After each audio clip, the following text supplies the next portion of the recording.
ও যুবকেরা তাকায়া দেখ, এই যে আগামী 31শে জানুয়ারি শুক্রবার থেকে বিশ্ব ইজতেমা শুরু হয়ে যাবে। আজকে তো কত আল্লাহর বান্দা চলে গেছে, গতকাল থেকেই সে উত্তরবঙ্গ থেকে মানুষেরা গিয়েছে, কেউ বা এর আরো একদিন আগেও চলে গিয়েছে।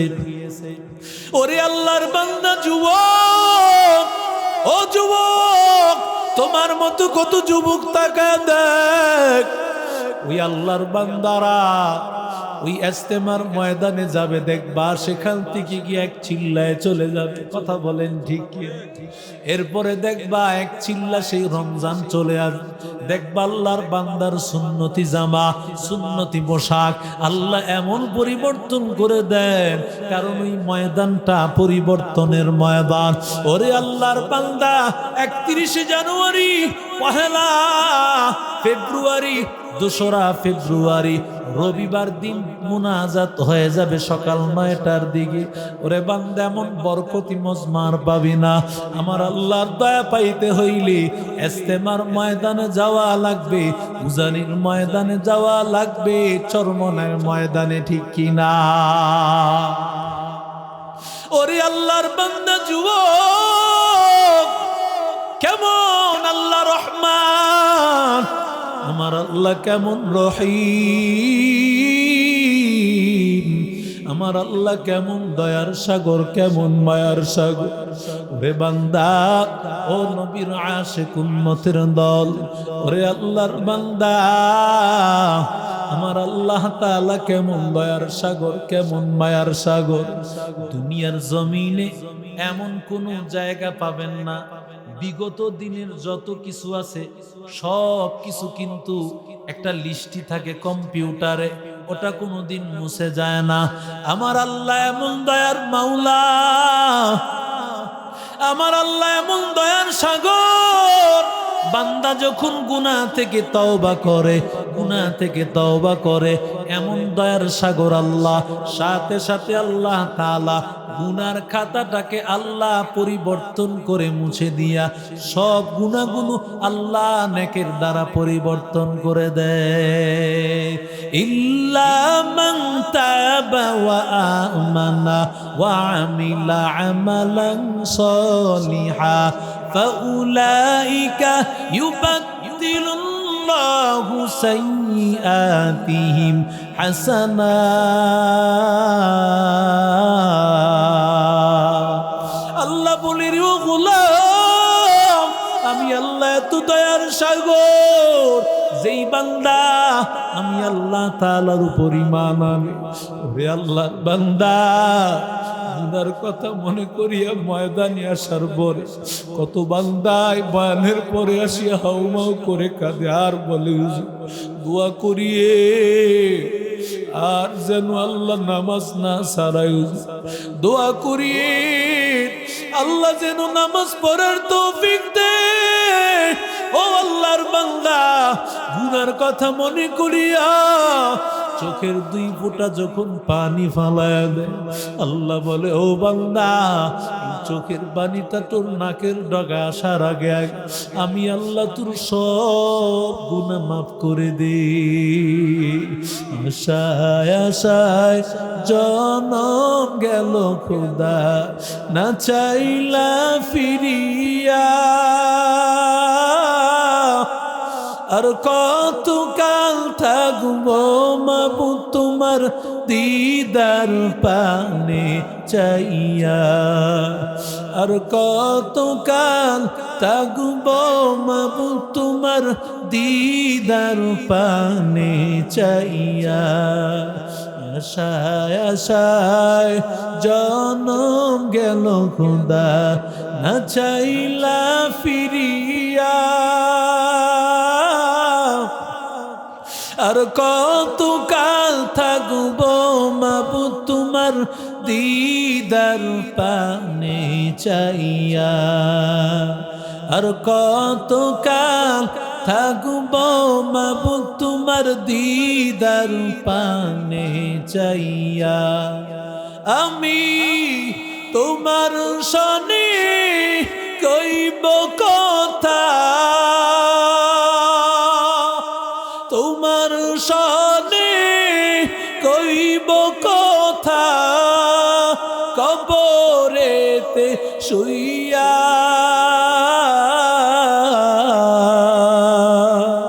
আর কতকাল থাকব মাবুদ তোমার দিদার পানে চাইয়া, আর কতকাল থাকব মাবুদ তোমার দিদার পানে চাইয়া। তুমি মুসার সনে কইলা কথা, মুসার সনে কইলা কথা, তোর পাহাড়ে নিয়া, আর কতকাল থাকবো মাবুদ তোমার দিদার পানে চাইয়া, আর কতকাল থাকবো মাবুদ তোমার দিদার পানে চাইয়া। জোরে কন্না আল্লাহু আকবার। ওরে আল্লাহর বান্দা যুবক, আমার আল্লাহ মূল্যায়ন সাগর। আল্লাহ তাআলা ডাক দিয়া বলেন, কুল ইয়া ইবাদি, কুল ইয়া ইবাদি, ও আমার বান্দারা, ও আমার বান্দারা। আমার বান্দা বলি আল্লাহ তো নেককার বান্দা বুঝাইতে চায়, দুনিয়ার সব মানুষেরা বুঝবে। হয়তো আল্লাহ নামাজি বান্দাকে ডেকেছে, হয়তো আল্লাহ রোজাওয়ালাদেরকে ডেকেছে। ওরে আল্লাহর বান্দা, আমার আল্লাহ হয়তো আমার মালিক, নেককার বান্দা আল্লাহ ওয়ালাদেরকে ডেকেছে। এবার আল্লাহ তাআলা ডাক দিয়া বলেন, আল্লাযীনা আসরাফু আলা আনফুসিহিম লা তাকনাতু মির রাহমাতিল্লাহ।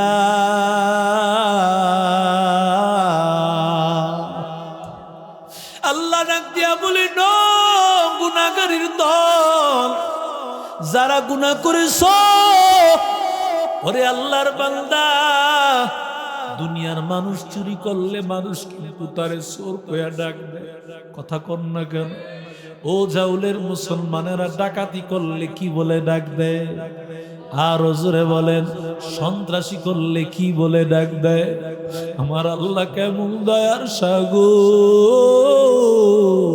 কেমন মায়ার সাগর আমার আল্লাহ, আমার আল্লাহ কেমন দয়ার সাগর। আল্লাহ বলেন, ইয়া ইবাদি, ও আমার প্রিয় বান্দা, ও আমার বান্দারা, ও আমার মহব্বতের ভালোবাসার বান্দারা, যারা গুনাহ করেছে তাদেরকে আল্লাহ কত মায়া করে ডাক দেয়। নবীরে আল্লাহ সুবহানাল্লাযী ইয়াসরা বিআবদিহি, আল্লাহ আব্দুন বলে ডাক দিয়েছে, বান্দা বলে ডাক দিয়েছে, কারণ বান্দা শব্দটা আল্লাহর কাছে বড় মহব্বতের। তার মানে আল্লাহ গুনাহগারকেও বড় মহব্বতের শব্দ দিয়া ডাক দিছেন। কত মায়া আমার আল্লাহর, কত ভালোবাসা আমার আল্লাহ। ওরে আল্লাহর বান্দা, আল্লাহ বলেন, আল্লাযীনা আসরাফু আলা আনফুসিহিম লা তাকুনাতু মির রাহমাতিল্লাহ।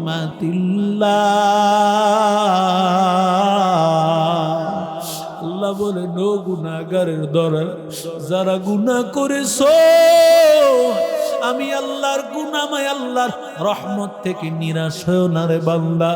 আমি আল্লাহর কাছে যখন আসিয়া বলবা, ও মালিক মাফ করে দাও, ওরে বান্দা, যখন আমি আল্লাহর কাছে বলবা, আমি আল্লাহর কাছে চাইতে দেরি হবে, আমি আল্লাহ তোমাকে মাফ করতে দেরি হবে না। ওরে আল্লাহর বান্দা, কেমন দয়ার সাগর, কেমন মায়ার সাগর। ওরে আল্লাহর বান্দা, বুখারী শরীফের প্রসিদ্ধ ঘটনা সবাই কম বেশি জান। ওরে আল্লাহর বান্দা যুবক, কেমন মায়া আমার আল্লাহ, কেমন দয়া আমার আল্লাহ। আল্লাহর এক বান্দি জিনাকার, জিনাকারিনী মহিলা, সব সময় জিনা করিয়া আল্লাহর বান্দি নিজের উপার্জনটা করে। কেমন আল্লাহর নাফরমান, কেমন আল্লাহর নাফরমান। ওই আল্লাহর বান্দা রাস্তা দিয়া হেঁটে যায়, আল্লাহর বান্দি তাকায়া দেখতে পায় তৃষ্ণার্ত একটা কুকুর প্রচন্ড তৃষ্ণার্ত হয়ে আছে। এত রোদ, এত রোদ, রোদের কারণে মরুভূমি অঞ্চলের মধ্যে ওই কুকুরটার জিহ্বা বের হয়ে যাইতেছে, কোথাও কোনো পানি নাই, চতুর্দিকে তো মরুভূমি অঞ্চল, কূপের মধ্যে পানি, কিন্তু কুকুর ওই কূপের মধ্যে নামিয়া পানি পান করার তো তার সাধ্য হবে না। কুকুরটা জিহ্বা বের হইয়া মনে হয় যেন রূপটা বের হয়ে যাবে। ওরে আল্লাহর বান্দা, অনেকে দেখবেন প্রাণীগুলোর উপরে দয়া করে না, এমন অনেক মানুষ আছে। ওরে আল্লাহর বান্দা, প্রাণীগুলোর উপর যারা দয়া না করবে, আল্লাহ তোমার উপর দয়া করবে না। ইরহামু মান ফিল আরদি ইয়ারহামুকুম মান ফিস সামা। আল্লাহ বলেন, আল্লাহর নবী বলেন, যারা জমিনওয়ালার প্রতি দয়া করে তাদেরকে দয়া করেন কে? আরো জোরে বলেন। একটা বিড়ালকে তুমি লাথি মারতে পারো না, একটা বিড়ালকে তুমি মেরে ফেলতে পারো না। আমাদের আল্লাহ ওয়ালারা তো একটা পিপিলিকাকেও পর্যন্ত কষ্ট দেয় নাই। হারদি হযরত রাহমাতুল্লাহি আলাইহি বড় একজন বুজুর্গ বাংলাদেশে আগমন করেছেন। আল্লাহর ওলি একবার ওযু করতে বসেছেন, ওযু করবেন যেই জায়গায়, ওই জায়গা থেকে উঠে ওযু করবেন এমন সময় উঠিয়া অন্য জায়গায় আবার বসছেন, ওই জায়গায় ওযু করবেন এমন সময় আবার সেই জায়গায় চেঞ্জ করে আবার অন্য জায়গায় বসেছেন। তিনটা জায়গা পরিবর্তন করেছেন। তার মুরিদেরা বলেছেন, হযরত কেন আপনি একে একে দুইবার জায়গা পরিবর্তন করলেন, কারণটা কি? আল্লাহর ওলি ডাক দিয়ে বলে, রে ভাই, আমি যখন প্রথম জায়গায় আমি ওযু করতে বসলাম, প্রথম জায়গায় তাকায় দেখি সেখানে আমি পানি ফালাইব, ওখানে পিপিলিকা হাঁটতেছে। সুবহানাল্লাহ কয়। আর জোরে বলে, একটা পিপিলিকা কষ্ট পাবে, হযরত পানি ফালায় নাই। বলে দ্বিতীয় জায়গায় আমি যখন ওযু করতে গিয়েছি, সেখানেও দেখলাম পিপিলিকা হাঁটতেছে। আল্লাহু আকবার। ওখানেও আমি ওযু করতে পারি নাই। আমি তৃতীয় জায়গায় হাজির, ওই জায়গায় এবার আমি ওযু করলাম। এরে নবীর আশিক উম্মতের দল, আল্লাহর ওই বান্দি জিনাকারিনী মহিলা, সব সময় জিনা করত, কিন্তু আল্লাহর বান্দি যখন দেখতে পাইল একটা কুকুর তার জান বের হয়ে যাইতেছে, পানি পান করার মতো ব্যবস্থা নাই, ওরে আল্লাহর বান্দা এবার এই কুকুরটাকে পানি পান করাবে কিভাবে? আল্লাহর বান্দি জিনাকারিনী মহিলা, ওরে আল্লাহর বান্দা জিনাকারিনী মহিলা, ওর দিলের মধ্যে আসছে মহব্বত, ওর দিলে আসছে মায়া, ওর দিলে আসছে মায়া। আরে পানিটা পানি পান করতে পায় না, ওরে আমি কিছু পানি পান করাইতে হবে। ওরে যুবক, কিন্তু আল্লাহর বান্দি যে পানি উঠাইবে, পানি উঠানোর মতো কোনো পাত্র নাই, কোনো বালতি নাই, কোনো পাত্র কিছুই নাই। নিরুপায় হইয়া তার পায়ের যে একটা মৌজা ছিল, চামড়ার মৌজা, ওই মৌজাটাকে তার যেই ওড়না ছিল, ওড়নার সাথে পেঁচাইয়া মৌজাটাকে কূপের মধ্যে দিয়েছে। এরপরে ওই মৌজার মধ্যে যেই পানিগুলো উঠছে, ওই পানিগুলো ওই কুকুরটাকে পান করাইছে। ওরে আল্লাহর বান্দা, ওই কুকুরটা পানি পান করি আল্লাহর কাছে কি জানি দোয়া করেছে। ওরে আল্লাহর বান্দা যুবক, এরে নবীর আশিক উম্মতের দল, কুকুরটা আল্লাহর কাছে দোয়া করেছে, মালিক আয় আল্লাহ, তোমার যে বান্দা আমার উপর দয়া করলো, আয় আল্লাহ তুমিও তার প্রতি দয়া করিও। আল্লাহর বান্দি ইন্তেকাল করলো। আল্লাহর বান্দি ইন্তেকালের পরে হাদিস শরীফের মধ্যে আসছে, পয়গম্বর বলেন আল্লাহ তাআলা শুধু তার এই আমলের কারণে ওরকে আল্লাহ গুনাহ মাফ করিয়া জান্নাতের মালিক বানায় দিয়েছে। এরে নবীর আশিক উম্মতির দল, ও যুবক, কয়দিন আর দুনিয়ার বাহাদুরি। আজকে দুনিয়াতে তোর বাহাদুরি আছে, কারণ তোর যৌবন আছে, তোর শক্তি আছে। আজকে তোর সব সময়টা আছে। আজকে যারা মুরব্বী হয়ে গেছে তাকাইয়া দেখ, এক সময় মুরব্বীরাও তো যুবক ছিল। কথা বলেন ঠিক কি? তাদেরও তো এমন যৌবন কাল গিয়েছে, একটা সময় তারাও ধরাকে সরা মনে করেছে, দুনিয়াটাকে তারা এমন মনে করেছে, ও আল্লাহর বান্দা, দুনিয়াটাকে মনে করেছে এটাই বুঝি জাল্লা। ওরে আল্লাহর গোলাম, কিন্তু আল্লাহর বান্দা ও যুবক, দুনিয়া কিছুই না রে বাবা। ওরে আল্লাহর গোলাম, আমার আল্লাহ কেমন দয়ার সাগর, দুনিয়ার জমিনে যারা আমার আল্লাহকে ডাকবে, গুনার কথা স্মরণ করি আমার আল্লাহকে ডাকবে, সাথে সাথে আমার আল্লাহ তার ডাক কবুল করিয়া মাফ করিয়া দেয়। মুসা আলাইহিস সালাতু ওয়াস সালামের জমানায় এক যুবক এমন কোন গুনাহ নাই সে করে নাই। এলাকার মানুষেরা সবাই অতিষ্ঠ হয়ে গেছে, এই মানুষটা যদি আমাদের এই ঝাউলা এলাকায় থাকে, পুরা মহল্লাটা খারাপ হয়ে যাবে, আমাদের এলাকাটা নষ্ট হয়ে যাবে। সবাই তাকে বাধ্য হইয়া এলাকা ছাড়া করলো, সবাই তাকে এলাকা থেকে নির্বাসন দিয়া দিল, এলাকা থেকে সবাই তাকে দাঁড়ায়া দিল। ও যুবক, সবাই যখন তাকে এলাকা থেকে ছাড়া করে দিল, একটা জঙ্গলের মধ্যে আল্লাহর বান্দা থাকতে থাকলো। আস্তে আস্তে বয়স বাড়তেছে, যৌবনকাল ছিল, এখন আর যৌবনকাল নাই। এখন তার যৌবনকাল শেষ হইয়া বার্ধক্যে উপনীত হয়ে গেছে। বৃদ্ধ আল্লাহর বান্দা তাকায়া দেখে হাতের শক্তি নাই, পায়ের শক্তি নাই, চোখের শক্তি নাই। আল্লাহর বান্দা তাকায়া দেখতেছে, আল্লাহর বান্দা ডানে বামে আর কেউ নাই। আল্লাহর বান্দা এখন, আল্লাহর বান্দা একটা সময় তো যুবক ছিল, তার তো বন্ধু বান্ধবের অভাব ছিল না, এখন তার যৌবনকাল নাই। আল্লাহর বান্দার এখন আর যৌবনকাল নাই। নবীর আশিক উম্মতির দল, ওরে আল্লাহর বান্দা এখন বৃদ্ধ হয়ে গেছে, দাঁত পুড়িয়া গিয়েছে, হাত দুর্বল হয়ে গেছে, পাও দুর্বল হয়ে গেছে। এখন আর কে তার সাথে থাকবে?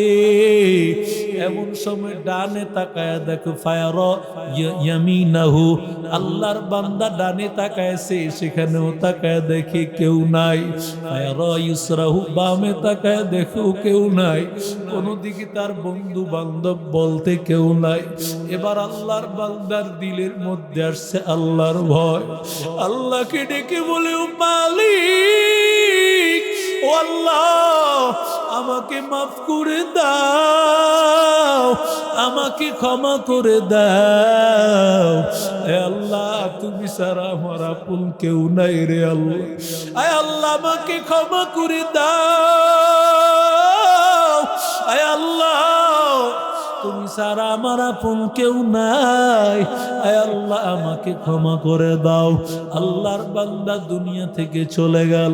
আল্লাহর তাআলা বান্দার ইন্তেকালের পর ওদিক দিয়া মুসা আলাইহিস সালাতু ওয়াস সালামকে আল্লাহ জানাইয়া দিল, ও মুসা পয়গম্বর, আমার একজন ওলি বান্দা, নেককার বান্দা, আমার একজন বন্ধু, আমার একটা বন্ধু ইন্তেকাল করেছে, ওই বন্ধুর জানাজার ব্যবস্থা করো আর এলাকাবাসীকে জানায় দাও কেউ যদি চায় তার গুনাহ মাফ করাইতে, তারা যেন আমার অলির জানাজায় শরীক হয়, আমার বন্ধুর জানাজায় শরীক হয়, আমার নেককার বান্দার জানাজায় শরীক হয়। সব মানুষেরা দলে দলে হাজির হতে লাগলো। সবাই আসিয়া হাজির। সবাই হাজির হওয়ার পর আল্লাহর বান্দারা সবাই একটা নজর তাকে দেখতে চাইল, কোন আল্লাহর বান্দার জানাজায় আমরা শরীক হইতে আসলাম, একটা নজর তার চেহারা আমাদের দেখতে মনে চায়। সবাই তাকাইয়া তাকে দেখতে পায়, এটা তো আল্লাহর নেককার বান্দা না, আমাদের ওই মানুষ যেই যুবকটাকে আমরা এলাকা থেকে তাড়ায় দিয়েছি, যেই মানুষটা সবচাইতে খারাপ, ওর মতো খারাপ মানুষ এলাকার একটাও ছিল না, ওরে আমরা খারাপ হওয়ার কারণে তাড়ায় দিয়েছি। ও কিভাবে আল্লাহর ওলি হয়, ও কিভাবে আল্লাহর বন্ধু হয়। মুসা কালিমুল্লাহ পড়ে গেলেন পেরেশানিতে। মুসা কালিমুল্লাহ বলেন, হে আল্লাহ, তুমি বলতেছো আল্লাহ এ নাকি তোমার বন্ধু, মানুষেরা বলে এই নাকি সবচাইতে গুনাহগার, এই নাকি সবচাইতে নাফরমান। আল্লাহ ডেকে বলে, ও মুসা, মানুষের কথাও সত্য, আমি আল্লাহর কথাও সত্য। বলে আল্লাহ এটা কিভাবে, এটা আবার কিভাবে সম্ভব হয়? আল্লাহ ডাক দিয়া বলেন, ও মুসা, সব মানুষেরা যখন তাকে তাড়ায় দিয়েছিল, সবচাইতে খারাপ মানুষ সে ছিল। এই বান্দাটা যখন জঙ্গলের মধ্যে পড়িয়া দুনিয়ার সবকিছু যখন বান্দা তাকায়া দেখছে, আসলে দুনিয়াটা আসলে কিছুই না, একটা সময়ে পুড়ে গেলে তার ডানে বামে কেউ থাকবে না। আল্লাহর বান্দা মরণের ভয়ে যখন চলে আসলো, ওই সময় আমার আল্লাহর বান্দা আমারে মরণের আগে এমন ভাবে তওবা করলো, আমি আল্লাহ তাআলা তার জীবনের সব গুনাহ মাফ করে দিয়া আমি আল্লাহ তাআলা তাকে নেককার বান্দা বানিয়ে দিয়েছি। এরে নবীর আশিক উম্মতির দল, ওরে আল্লাহর গোলাম, ওরে আল্লাহর বান্দা, দুনিয়ায় কখন দুনিয়া থেকে চলে যাও বলা যায় না। আজ থেকে ওয়াদা করো বান্দা, আর গুনাহ করবা না, আর নাফরমানি করবা না, জীবনটাকে শুদ্ধ করে নাও। ও আল্লাহর বান্দারা, যদি আমার আল্লাহর দয়া পেতে চাও, ও যুবক, দুনিয়ার জমিনে দয়া করো। ওরে আল্লাহর বান্দা, আল্লাহর ঘর মসজিদটা তুমি যদি তোমার সামান্য কিছু সম্পদ থেকে বান্দা কিছু খরচ করো আমার আল্লাহর মায়ায়, আল্লাহ বলেন আমি আল্লাহ তাআলা হাসরের ময়দানে আমি আল্লাহ তোরে দয়া করিয়া, আমি আল্লাহ রহমতের চাদর দিয়া, আমি আল্লাহ আরশে আজিমের ছায়া দিয়া তোকে আমি আল্লাহ জান্নাতের মালিক বানায় দিব। ওরে আল্লাহর বান্দা যুবক, জানি না এখানে কার মা নাই, বাবা নাই, কে মা হারাইছো, কে বাবা হারাইছো। মা বাবা হারা সন্তানেরা একটু হাতটা তুলিয়ে দেখো।